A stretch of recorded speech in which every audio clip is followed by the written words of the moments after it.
You all right, Frank? Yeah, we still got a lot more show to go, brother. I know. And here she is, waiting patiently. Let's welcome to Totally Driven Radio, Miss Angela Everwood. How are you doing? Hi, y'all. How are you? Good.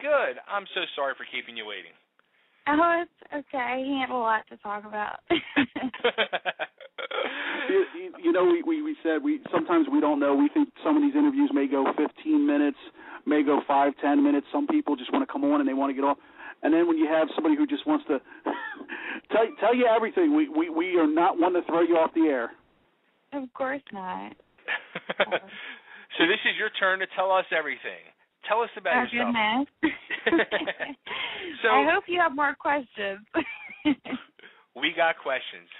Sure. When did you start in the whole music career? I mean, I'm not a big country music fan. I'll be completely honest. How we came across you was through the world of Twitter. Every once in a while, I go through Twitter and I see who's following us and I see who's verified, and then I'll say, hey, there's somebody verified. They must be pretty important and doing something notable, and I send them a little message, and you responded, and here we are. And then I get the free CD, and I listen. I'm like, all right, well, the person's good. This is even better when they're actually good. Thank you. Hey, man, I'm the country fan, and he gets the CD. I'll send you another one. Just for you, Frank. Oh, see, Bay, it pays to be a country fan. You're just a hack. Oh, thanks, Frank. Well, I like to think of it as country pop because I'm trying to develop my own sound. Like, it's not super pop and it's not super country either. So, I'm trying to just, find my own sound. But the fact that I did it in Nashville and worked with, Nashville writers and a Nashville producer and did it in a Nashville studio, gave it that real country feel, which was awesome and probably the best experience of my life. But my parents say I started singing before I could talk. Really? So I guess that's where that came in. And it's just honestly all I've ever wanted to do. So. Now, was it always more of a country influence or a pop or both? Or it actually was pop for as long as I can remember. But I studied almost everything. I studied classical, I studied jazz and blues, and I wanted to be really well-rounded vocally. And then my senior year of college, my roommate was a huge country fan, and I was not really that into it. And then I fell in love with it. And fans in country are so different. I remember playing shows when I just did pop stuff prior to that, and it was more like pop rock. And you had to drag people out. The country is so big right now, and it's the whole day is just a party. I don't know if you've ever gone to a country concert, but it is just the fans are just amazing. I recently did a show, and these fans came up to me, and one of them gave me a guitar, and the other one gave me cowgirl boots, and it's just amazing. I just can't believe it. Now you're from the Philadelphia area, right? Yes. Mhm.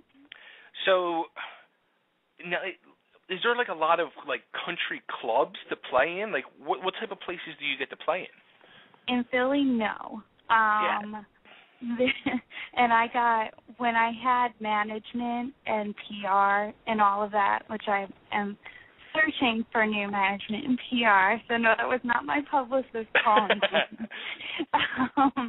Maybe they're trying to get the job. Yeah, really.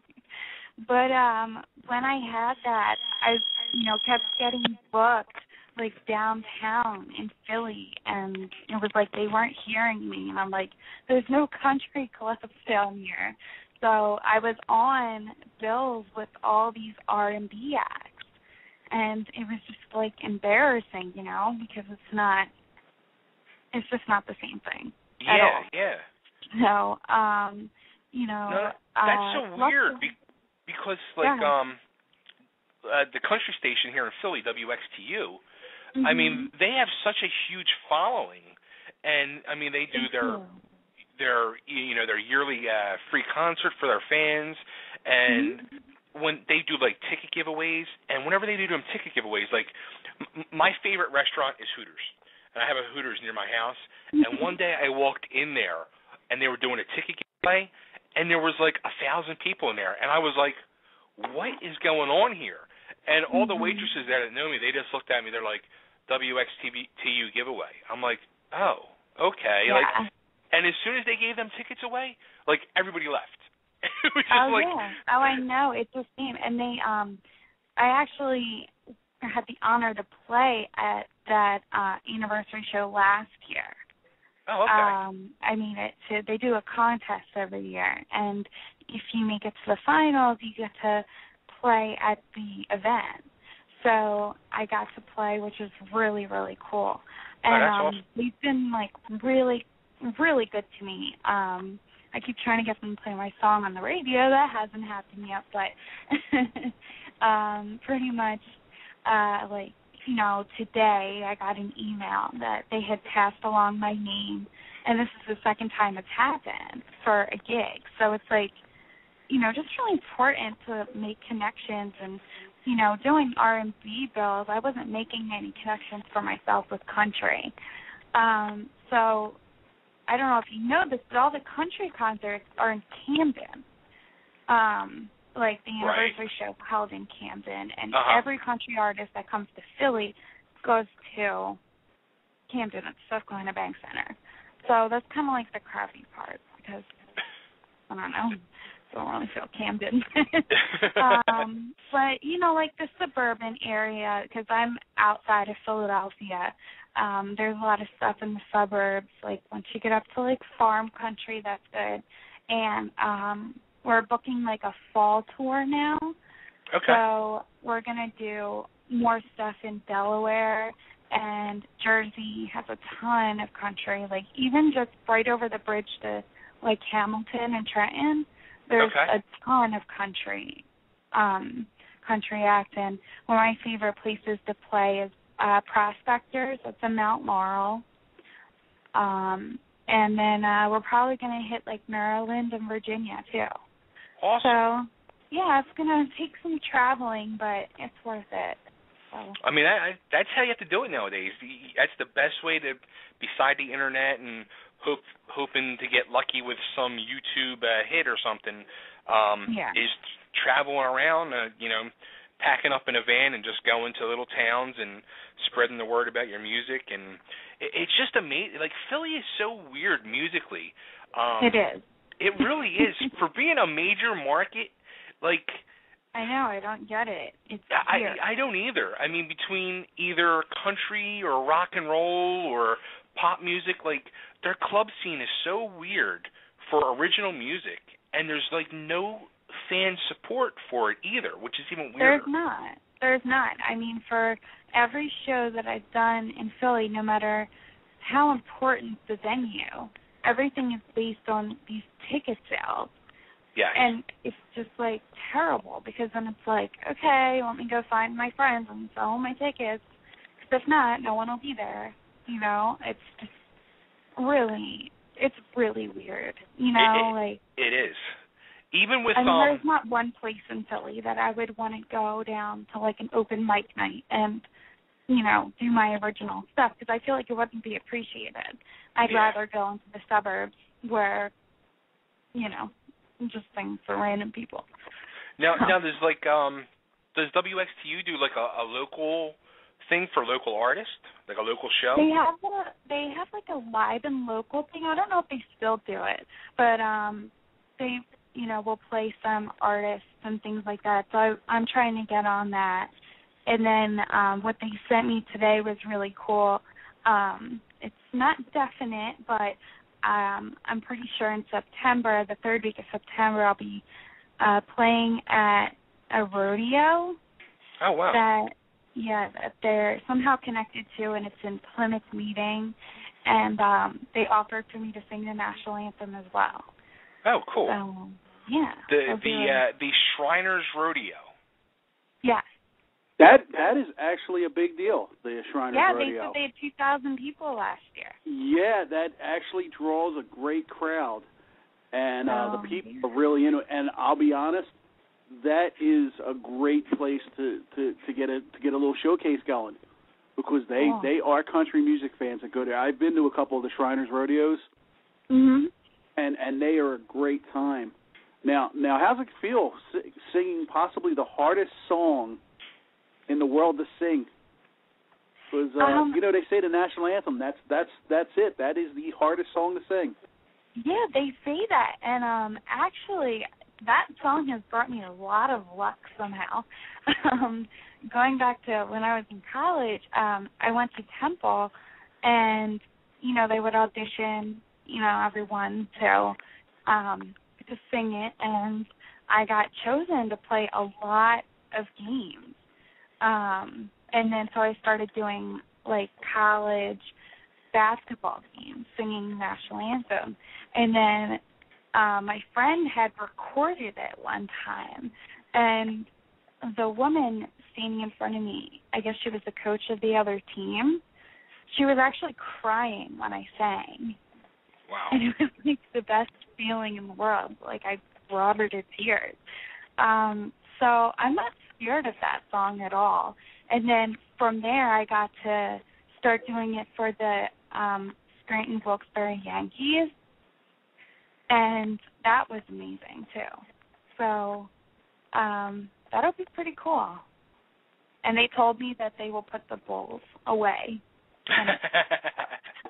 You're not going to go run with the Bulls? No.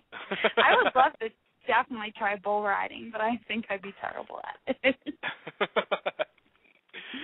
Hey, Frank, I just had an idea. You know what I think I'm going to do? We've had earlier this year we had hooked up with a management team, and he presented a lot of his artists, and most of them are country based. Really? I think I'm going to pass on your CD to him and see if maybe hook you guys up, because he has people. He has a country artist from Canada, Alaska, and they're getting big gigs all over the place. He's got them winning all these contests, and their music's in all these ratings and rankings, and he's a real shaker and mover in the management industry. So yeah, I'm gonna reach out to him for you and see if we can get you hooked up. Yeah, that's what I need to. I just need to get to the right places and the right audiences. Because on my Twitter, I have these people all over, and they're like, when are you coming to Georgia? When are you coming to Kentucky? And a lot of people in the UK, too, seem to like pop country right now, which is kind of cool. It's huge. I mean, the whole crossover thing is definitely huge with the pop in the country right now. Yeah. So, I mean, that's awesome. I love it. I love performing. I luckily have a very dedicated band. They're my backing band, but it's like they are willing to travel with me and willing to help me book, if I get, like, overloaded with everything.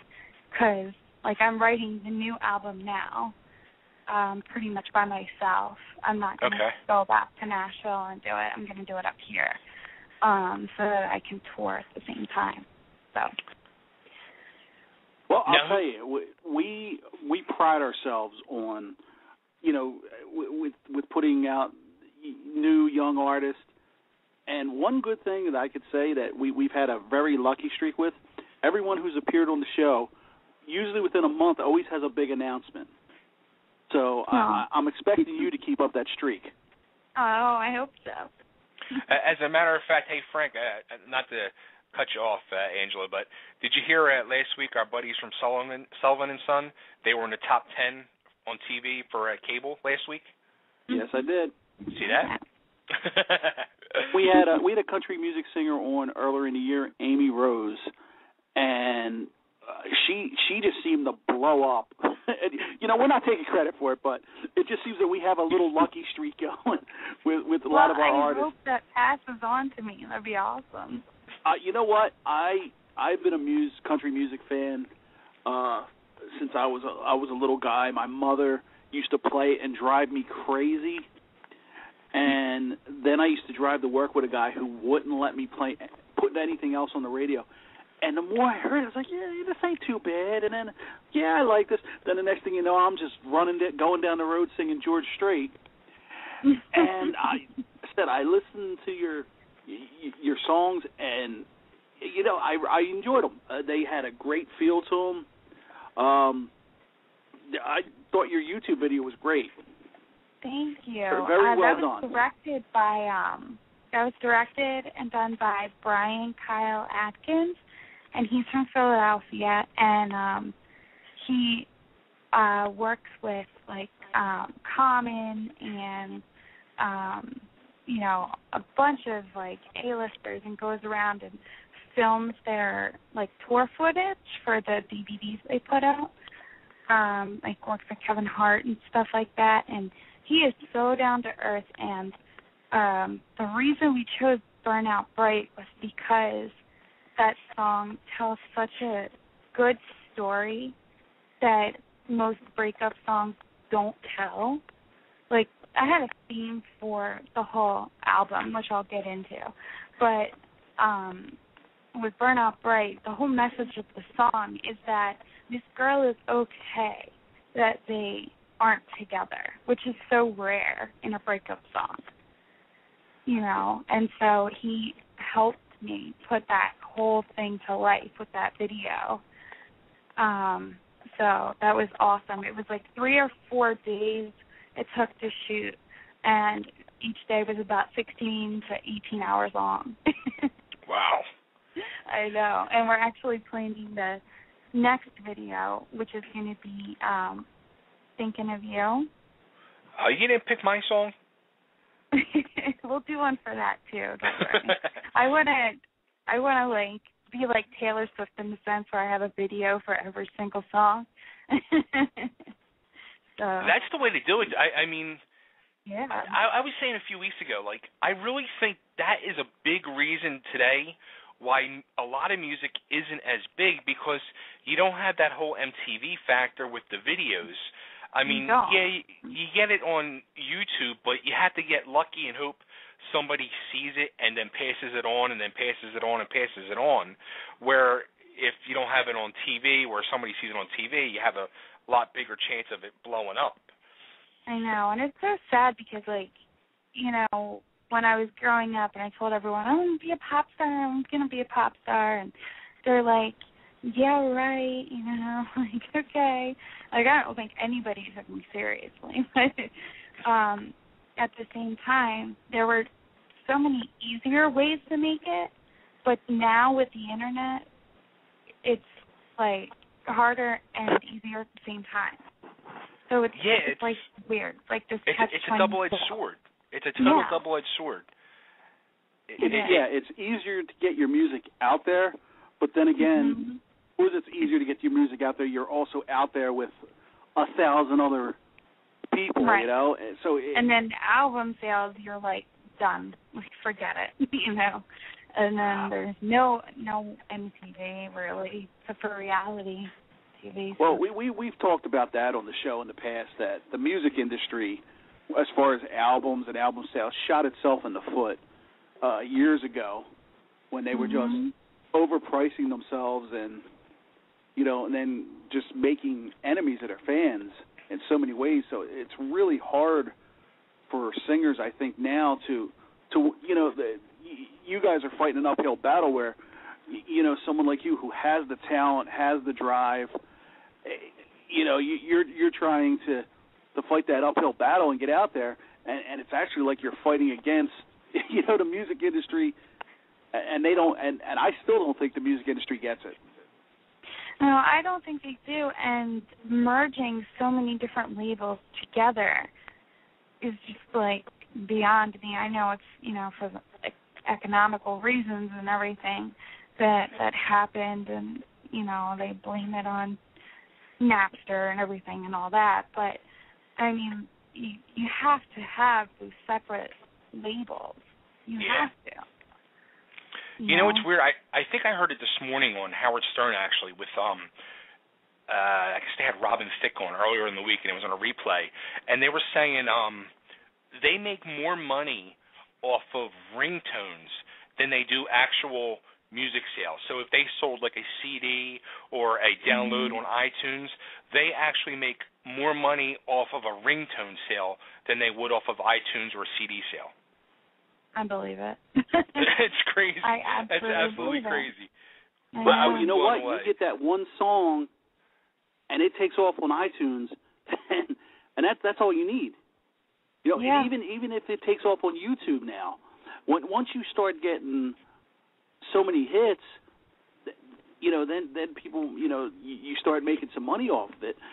And it's just funny because, like you said, Bay, you're making money off the ringtones, you're making money off the videos, you're making money off of everything except for the music. Right. I know, right. and it's sad. That's why I only did for this album. I pretty much made it an EP with 2 bonus tracks because nobody wants to pay for a full album, nor are they going to listen to it. You know. So. And it seems like more artists are doing that nowadays too, where they're releasing, you know, 5-song EPs or 7-song EPs. It seems like that's the new thing to do now. It is. Yeah, it's like the rule of thumb right now is nobody wants a demo with just 3 songs because it's not enough, but nobody wants a full album of 18 songs because it's too much. So they're doing 5 or 7. It's crazy. Well, let's play one of your songs, and this is a song I picked out off of your album, off your what would you like to call it? An EP? Yeah, an EP. Okay, we'll call it an EP. on Angela's EP, I'll Be Thinking of You. She told me to pick out a song, so I picked out the song, and I picked out the song called Give because I felt it was. Which is my favorite to perform. I open up every concert with it, by the way. Well, I think this is the definite style of a Taylor Swift for this song. So let's give that a listen. And are you ready, Frank? Oh, I'm ready. I actually muted the mic because I was getting ready for it. So okay. All right. Well, here you go, everybody. This is Give by Angela Everwood.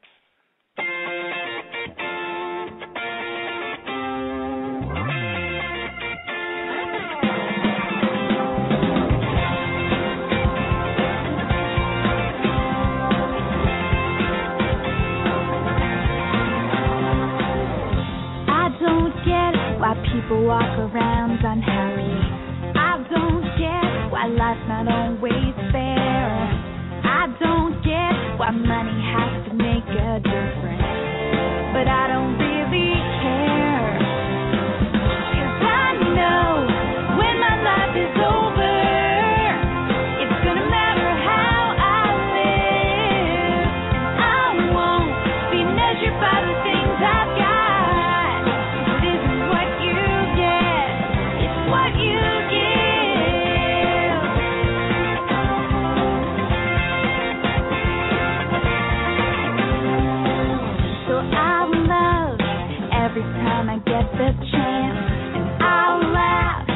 To hear that sound, and I'll live every moment to the fullest as long as I'm around. 'Cause I know when my life is over, it's gonna matter how I live. I won't be measured by the things I've got. It isn't what you get, it's what you give. Give someone to help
and that was Angela Everwood's song Give off of her EP.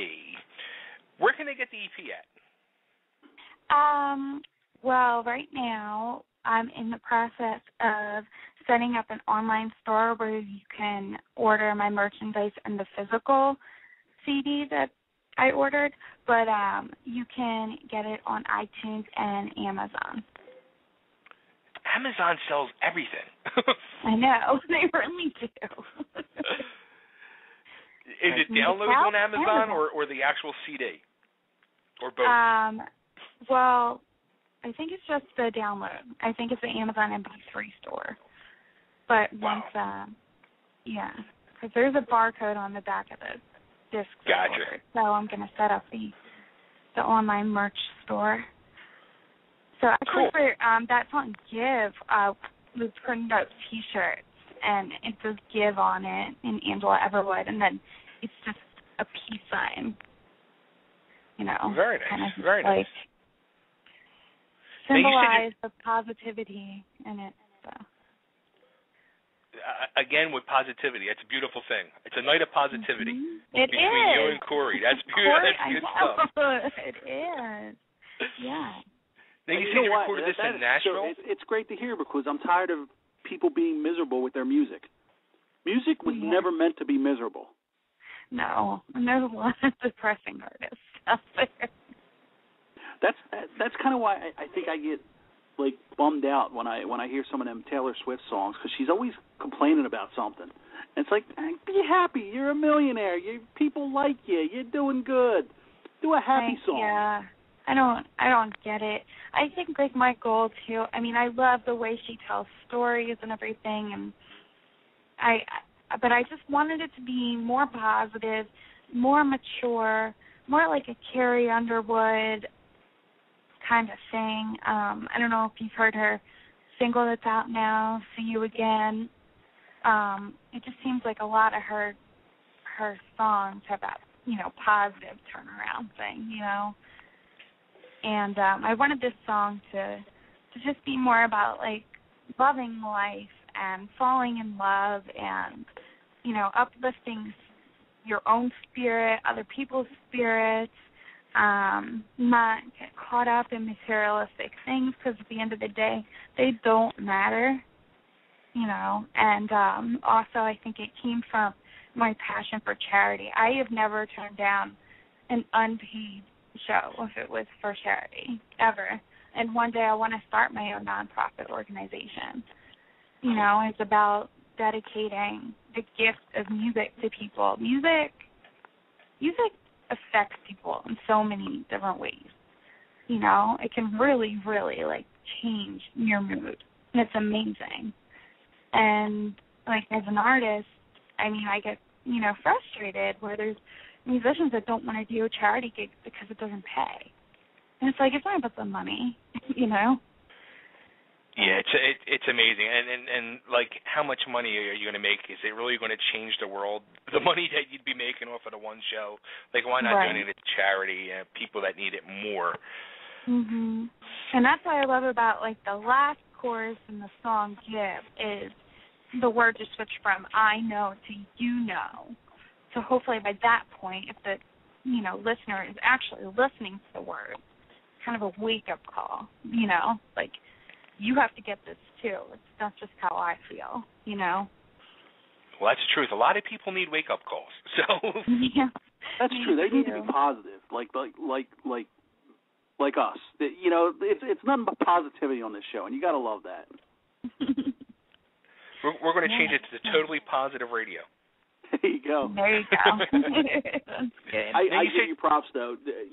With the charity work and wanting to do a nonprofit charity, that's awesome. I'm actually working on something myself right now, and that's a lot of work. I'm going to be honest with you. That is. I can't believe how many steps. Trying to give away stuff and help people is going to be so much work. I know. If you do the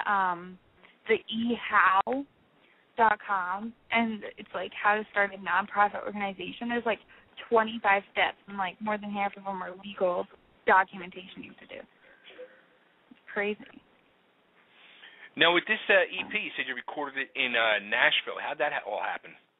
I did. Actually, what it was really, really interesting because a few years ago, I had been signed to this record label that was not legitimate at all. And the only thing legitimate about it was our trip to Nashville, where I met all these writers and producers that the owner knew. And we had this dinner, and I came back home the next day, and I kept everyone's business cards. And then when my contract was up, and I realized that, I mean, I'm talking like, it was probably over a year and a half, and I hadn't even been in the studio. And I was like, this is ridiculous. When my contract was up, I contacted Tom Payton, who he's a producer and a songwriter, and he owns Payton Place Music Publishing Company in Nashville. And I asked if he'd be interested in producing my album, and he was all about it. So it was really cool, and they work very, very quickly down there. I went down for, a week to write, and then I came home, and then I went down a couple weeks later to record, and, then they did their mixing and mastering and everything, and then it was done. Wow. So it's insane. The musicians down there are insane. They can get it down in 2 takes. It literally takes no time at all to record a good quality song down there. Wow. Yeah. It's all serious in Nashville. Yeah. It was awesome, though. It was definitely a great experience. All right, so what are our plans next? We're going to try to get you in touch with the management guy we know, and you have this possible WXTU show coming up. What else do you have going on? This Saturday, I'm doing, the guy, he's like one of the biggest Angela Everwood fans ever, and it's his birthday, and he actually knows a ton of country artists from, me to Jake Owen, he knows everybody, and he asked me to play at his birthday, and he runs the Angela Everwood street team on Twitter. And so we're going to play that on Saturday in New Jersey. And then the rodeo, and then I'm just writing every single day to try to, the new EP I think is going to be a little bit more edgy, but still positive, but just kind of more of like a Miranda Lambert sound. Okay. So that should be pretty cool. So I'm just writing and booking, and hopefully can get a contract with either a booking agent or a manager so that I can get out there, travel. That's what I want to do. Have you ever tried going like an American Idol route or America's Got Talent or something like that? I tried American Idol. I was 16 at the time, and it was like the first year I was allowed to do it because of the age thing. And it was probably like the 3rd season, I think. And it was like before they had everything all organized. And it was me and my mama and my friend, and we drove up to Cleveland, and we slept on the sidewalk for 3 days. It was crazy. Like now it's much faster process. But the show still boggles me. I don't get their audition process because there was like 10 people singing at the same time, and they cut you off after 11 seconds.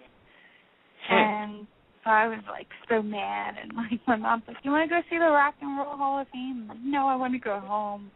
I was like really disappointed, and then I tried again 2 years later, and it was much faster. It was like a 6-hour process, and it was me and this other girl, and we were in like, I think there were like 4 people in a row, and we were singing for, they say they're executive producers, but I don't think they are, and they were really like interested in us, and then somebody walked by and they were like, no. And then they were like, okay, we're sorry. Try again next time. And that person hasn't even heard us. Yeah. That's all, so you know, that's horrible. Yeah, I mean, I have a theory that it's pre-casted, but that's the rumor that's been going around that show forever, that it is it is fixed. Mhm. Yeah, and I think it's losing its edge now anyway. Yeah, I think it's like basically 11, out of 12 steam. seasons in. Yeah. Now, see, I can see you going on The Voice. And I think it would be really cool. I really do. But when I guarantee you, if you do that, Blake Shelton's chair will turn around right quickly. Oh, thank you. Because he's going to hear what we heard. Oh. And when that happens, I want you to let him know that we heard you first. Well, let's hope I get famous before then, but if not, I'll let you know. Cool. Yeah. Well, Angela, thanks so much for being patient tonight and hanging out and being a guest, and good luck with everything. Yeah. And I'll send you another CD for Frank. So. There you go, Frank. So you'll have a little present coming for you as well. I appreciate that. Of course. And well, keep us updated with anything. No, thank you for coming on, and keep us updated with any shows or anything, and we'll share it with the fans, and we'll help spread the word of that Angela Everwood. Yeah, I'm on Twitter at Angela Everwood, and then if you go to AngelaEverwood.com, it takes you right to my Reverb Nation page, where you can listen to a few songs, and the video link is on there, and then any upcoming shows will be on there, too. Cool. Thank you. And go to iTunes or Amazon, buy her music. Buy.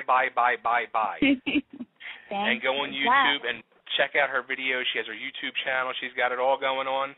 Go support her. We told you so. You don't want to miss out. And if you want to book me, it's info@AngelaEverwood.com. There you go. Thanks so much, Angela. Thank you. Have a great night, guys. You too. Thank you. Bye. See ya.